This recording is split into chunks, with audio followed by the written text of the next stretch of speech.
শুভ সকাল। ভোর 5:30টার সময় বাইপাইল থেকে যাত্রী নিয়ে নামাই দিছি হচ্ছে কয়টায়, 7:30টায় নামাই দিছি। এই কী জানি জায়গাটার নাম, আর একটু ভিতরে, এই সাবদি বাজার, নারায়ণগঞ্জ।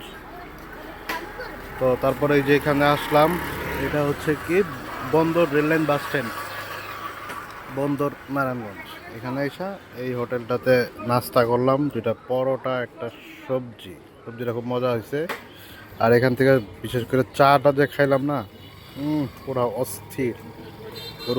খাঁটি গরুর দুধের একটা চা ছিল ওই জায়গায়, খুবই ভালো লাগছে। তো এই হলো ব্যাপার। এখন আছি বন্দর নারায়ণগঞ্জে। সো এখন ব্যাক করার সময়। টাটা। এইটুকু রাস্তা খুব বেশি খারাপ। এখান থেকে শুরু হয়েছে একদম মোটামুটি 5-10 কিলো রাস্তা, খুবই খারাপ, ব্যাড। Tata, by.